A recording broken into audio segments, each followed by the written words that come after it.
beautiful people. We made it to Friday. Yes. Amen. Okay, right?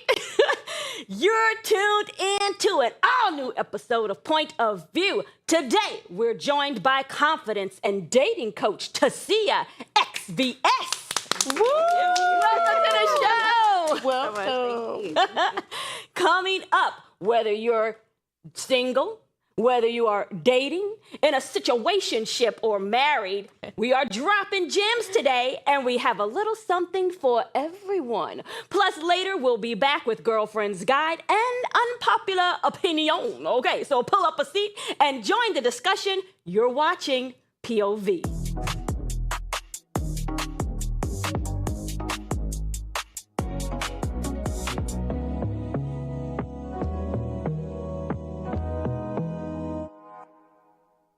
All right. Tasia. Thank you for having me. Yes, thank you for coming. So now you've built a strong presence online with your raw and uncut advice that people love, right? Like almost 1 million followers, okay? Mm-hmm. They love what she had had been mine already, but we on the way. Okay, that's right. At what point did you realize you wanted to step into this role as a relationship and confidence coach?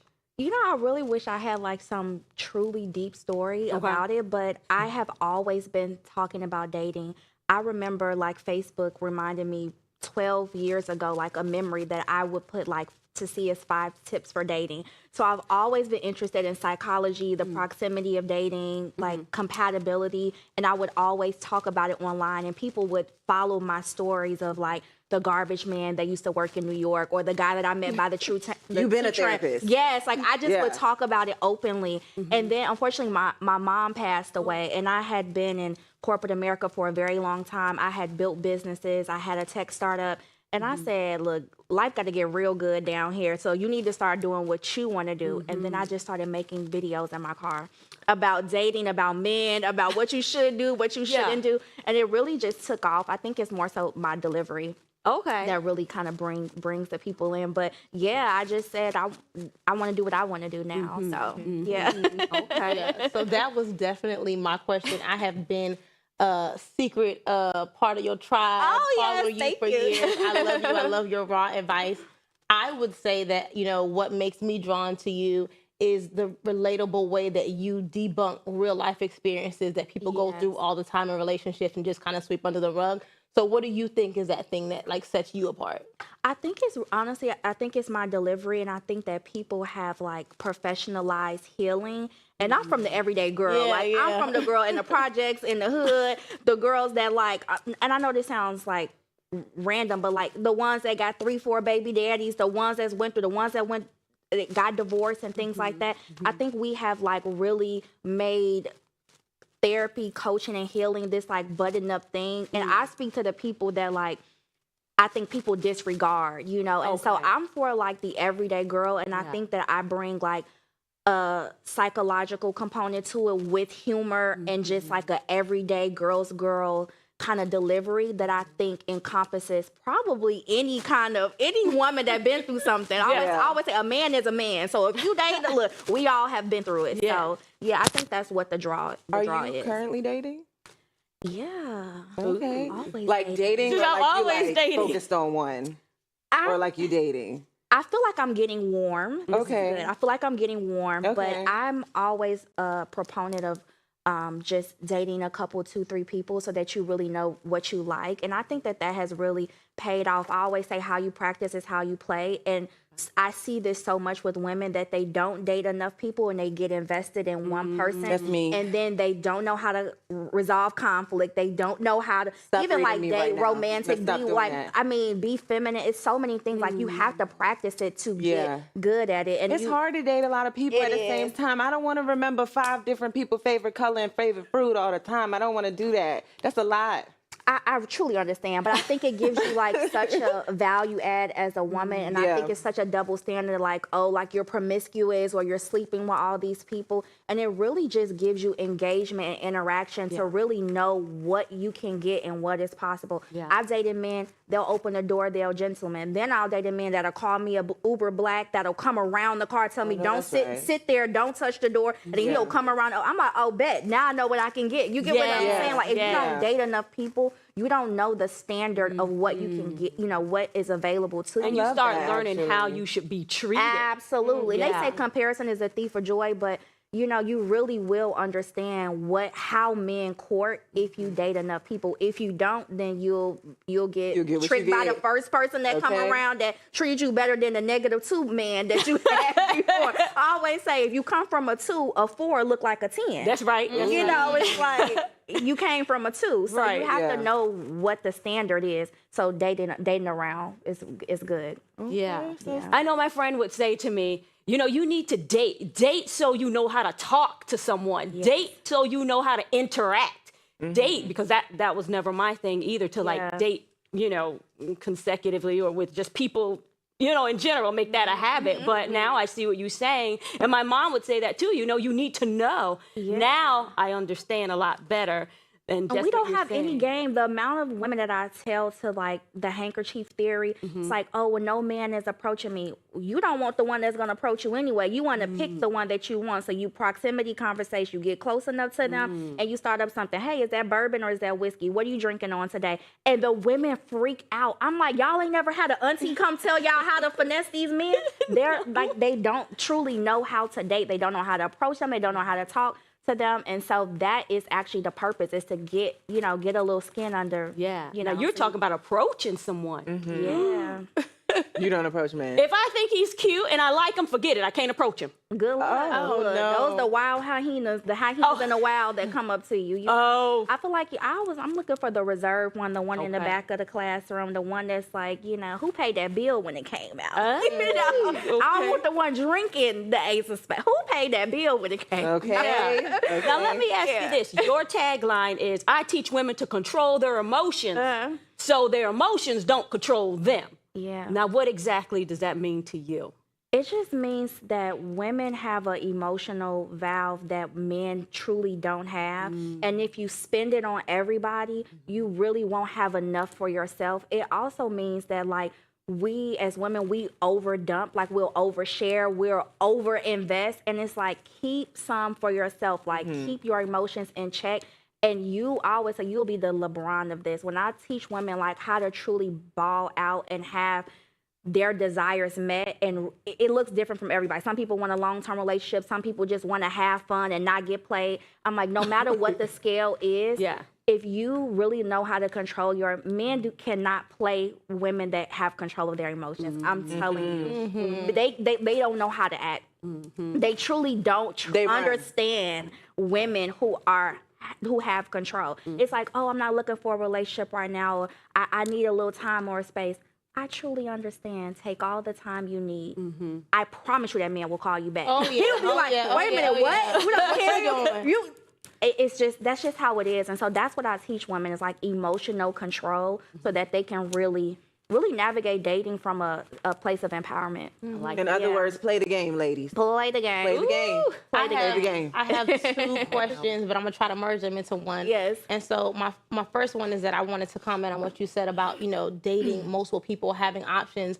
I've always thought that, you know, sadly, that's something that other color people do. You know, like growing up, we hear like, you know, our white homegirls, they done dated 4 or 5 people and at the same time, and they have options. At the end of the day, it's like a vetting process, and they're picking who they feel is best suited.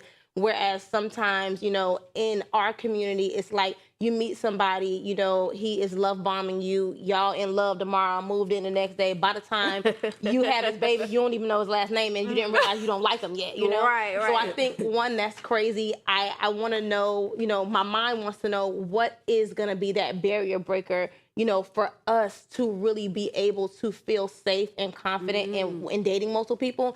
But also, like, thinking about the skills that I see you talk about often, and a little bit about what you just said, thinking about, like, I have like a 17-year-old, and I have an 18-year-old as well, both boys. Neither one of them are actively dating. But I grew up in a church where they used to take the teens on dates, make them have to ask the dad and do all these things or whatever, had their own money and do it the right way. And so, what do you think now? Because I know that you have a teen community as well. Yes, I do. Which is so Yes, awesome. I do. What do you think is the right time for teens to start dating so that they can be getting these skills so that the first person they meet ain't their wife and they realize they don't like her 5 years later?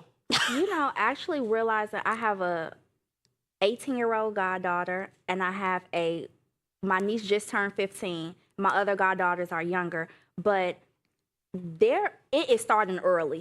Like they're starting. My 15-year-old niece had a birthday dinner. Oh. I was like, 15-year-olds are having birthday dinners, and like it is all starting early. So I think that honestly, soon as they are in contact with boys or whomever they're dating, because there's I think there's a community as well where children and teenagers are a little bit more fluid and curious as well. So honestly, as soon as it's co-ed, it's time for you to start talking about dating, appropriateness, courtship, all of those things. I mean, as soon as they are coexisting, going to school with the opposite sex, I think that it's time to talk about it. What do you think about the hovering dating? Because I'm the one where I'm trying to push to take dates, but I'm like, I want to be sitting 2 tables over, and make sure y'all ain't touching and feeling and stuff. We need to bring it back traditional. Bring it back traditional. I'm old school. Like these kids, they didn't went a little too far with it. And so I think I'm gonna be like a helicopter parent as well. But I think that a lot of times mistakes are made, and permanent mistakes, because the parent wasn't really there to provide like discernment and guidance. So yeah. Awesome. Look at we already starting with the gems. We got gems, y'all. Y'all hear this? We have to take a quick commercial break, but don't you go anywhere. We have more with Tasia coming up right after this in Girlfriend's Guide, honey. So stay tuned. You're watching Point of View.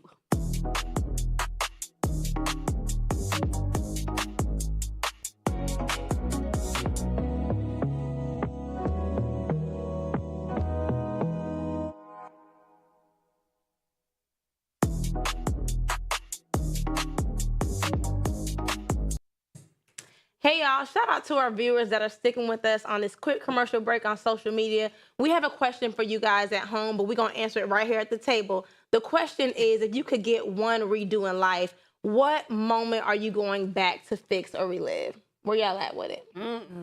I feel like we had this question one time before, and I don't live my life like that, because if I go back and fix anything or redo anything, I'm going to be a totally different person. Change one thing. I'm not change changing. everything. Yeah, I'm not changing anything. It happened the way it was supposed to happen. What you think? I mean, y'all, first of all, I'm menstrual, so I'm trying not to cry on here, but I lost both of my parents, so there's always like I think I would like, was I there enough? Did I call enough? Like that kind of thing. Like even like both of them died suddenly, and I had to. I feel like I'm Debbie Down in this conversation, but both of them, I had to like rush through the airport. I'm like, should I have been there the day before and stuff like that? So I think that's really, other than that, like, look, I'm the same. I'm like, whatever I did is what I did, but I think like experiencing grief and loss, you do have like regrets of things you could have done differently. So, but I know it's not the same love that you can give, but I'm sure it's making you more intentional in your love. Absolutely. Yeah, but we are sorry for the loss of your family. I appreciate that. Thank you. You got one, Markella? No, we ain't got time. Oh. Y'all don't go nowhere. You watch your point of view. We'll be right back to the show.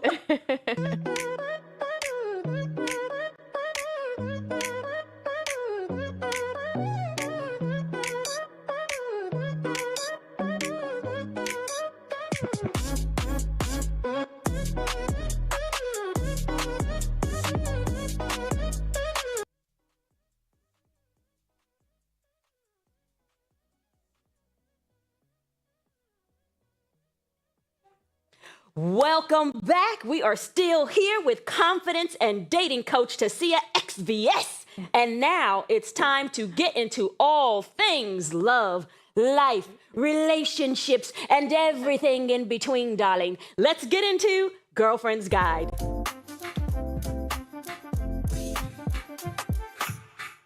All right, Tasia, you are very well known in the podcast world. all over the place. Tell us about your podcast and how you got started. Well, people begged. I got bullied into long form content. People begged for YouTube, and I was like, I do not want to be a podcast. I do not want to. But I'm like, everybody got a mic at this point. Right, but, right. I think it was really time, especially since most of my content is like people calling in, people sending me messages, the community that I've built. And so I felt like my Dear to See a podcast would give like another channel or outlet for people to actually call in and ask me questions. And I also like the one chair, one mic. It's like I get so much more autonomy. I can be so much more organic and real, and it's not curated, you know. And I think that people wanted more of me, and I actually love it. Yeah, I'm glad to be there. Yeah, and people can spend more time with you. Yes. Yeah, they're already saying one episode a week isn't enough. I'm like, okay, give me a second to pick it up to 2 episodes a week. Yeah. It's crazy to see too, because I know the podcast is something that you did newer, but it seemed like it happened so fast, and because you just are so powerful and thriving in the space, it's so natural. Yes. Like, it's not like you had to build it and like everybody else take all this time for it to get traction. So I mean, that's a blessing too. It really is. And I think that, one of my greatest compliments is that people are always like, oh, I met you in person. You're exactly who you say you are. Like you are like that in real life. And so I think that like, because I have an authentic persona, the girls will follow me if I was in the alley, talking about myself. Look, I'm selling tickets in the alley. They'll come, and it's because I think of the authenticity, and that's truly, genuinely who I am. And I think what it is, too, you're able to speak with anyone. I'm listening to you, and I could see that you're able to speak with anyone at any level to really get down to what it is they want to know and to convey that message to them. Yes. So I like that. Yeah. That's awesome. Someone asked me the other day, what do I think is the difference between like me and other coaches and things like that? Yeah. And I think that like if you want to book counseling or coaching, you have to do an online form. You have to do an intake form and all of these things. And like I said, it's just so professionalized. You could call me instantly. I have so many platforms. You can call me on Pop Call. You can get into my girls chat, and I'll be like, "Oh, you going through a breakup? Boom!" Like I am for the everyday person. It's not as formal. That. Yeah, and I think that is really what kind of sets me apart, from other coaches and things. Yeah, and probably the fact too that when you're booking therapists, sometimes you don't even really know if the advice that they're giving really even fits you, or if you know what I'm saying? If I really believe what you're saying. Preview of what's going on. Yeah. Now, one of your podcast episodes, you said, ladies, love won't bankrupt you. Always keep 5 to 10% for yourself. Let's take a look. I don't even care if this man is your husband. You do not ever get 100%, because the 5 to 10% is the shovel you're going to need to dig yourself out. That's the 5 to 10% that you keep to yourself so that you have wherewithal, because women are incubators, okay? Women will give you double back what you, and women need more space. Listen, women need way more space than men need to be able to pivot through life, right? And I pray that all women listening to this meet a man that doesn't require all of you. He wants you to keep that and recharge. Ooh. Yeah. And I felt that all over again. Yeah. And I think even now in my dating life, I really am experiencing and manifesting that. Like, this whole soft girl era is a real thing, but I think it's not just luxury and trips and things like that. It's rest and relaxation and like solitude and giving you creative freedom to just decide who you want to be that day. And I think that like men have to understand that they are like a shepherd and a steward, and their job is also to provide covenants. And that is when that is when your woman is able to really reinvent herself and pivot and stay on her toes and talk about what she wants and what she needs and desires in life. And like I said, love won't bankrupt you. You don't have to give 100%. If you're 80% is solid and good, it will feel like a 150. And men are so tripped out by this. They're like, well, if I'm giving 100, so do I get to pay 80% of the bills? Oh, yeah, I got to give 100. And I'm just like, y'all, the 80 of a woman will feel like a 150 if you give her that room to really just soften up, to like take the leadership, give her emotional safety, all of those things. The rest of it, she doesn't even really need, you know? So Yeah. I think it's really important to have a partner that really gives you the space to just, you know? Yeah, you said emotional one. safety. Yeah. Like that's a big deal. Why do you think it's so, well, it's not as easy to find that with a man? They never seen it. They don't know it. And it's so much societal pressure to be a provider, to earn Yeah. that they're not actually tapped into their emotions. They really don't know what women need. Like some men don't even know what intimacy is if it doesn't my include God. sex. Oh my It's God. like this could be running a bath, this could be a forehead kiss, this could be like, hey babe, did you make it to the hotel? That is intimacy. Yes. But some men don't even know it. If they can't touch you, if you tie their hands behind their back, They they don't know what wouldn't to even do. know how to interact with you, you know? And so that is, I think that they just are not socialized that way to really tap into their emotions. But I think happily we've seen a big movement of men going to therapy and other Yes. men talking to men. Like, let these OGs tell these men and shepherd them on what to do, because my uncle wasn't paying, his women, they weren't paying bills. His wife was not paying bills. Not his woman wasn't paying bills. They wasn't. Look, she he had said. a whole. That's what she and said. The crazy And thing wife. is And that wife. all of them were kept. Look, All that's of them all were I kept. know. Look, all of them were kept. Do you think it's because of a different economy, or he just was built different too?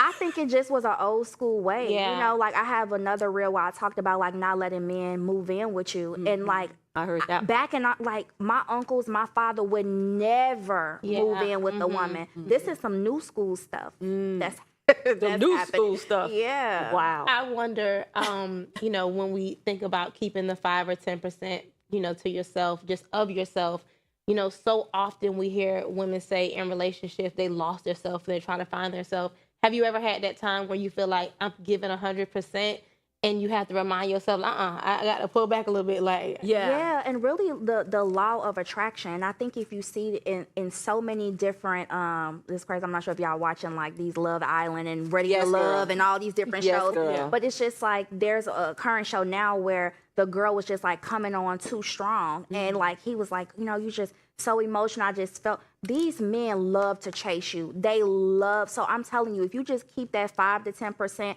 not always so available, respond a little bit. Like, look, wait a second before you text him back. Like, just have that, like, I have my own life mentality. You will keep that man on his toes for the rest of his life. And I think that that's also more so what I'm describing. It's just like, you have to have a little bit of on reserve. Now, is Yeah. that courting, or is that even if you get to the altar if you're married? No, that is don't be period. thirsty. I know Stop great being husbands. thirsty. Like I just it's a pastor on social media, and he say I'm still scared of my wife. My wife run this house. She's the head. She knows everything was going on. I'm just here so I don't get fined. I think that there's a certain like dynamic that really works in marriages, that honestly successful marriages, where you know that the woman is the neck of that relationship. Like she truly is the rib. And I think that, I think we could learn a lot from that.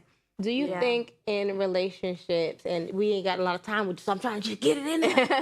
Do you think in relationships, once you've given up the ball and you just doing everything he wants you to do the way he want to do it, what would be your advice to that woman to get the ball back in her court?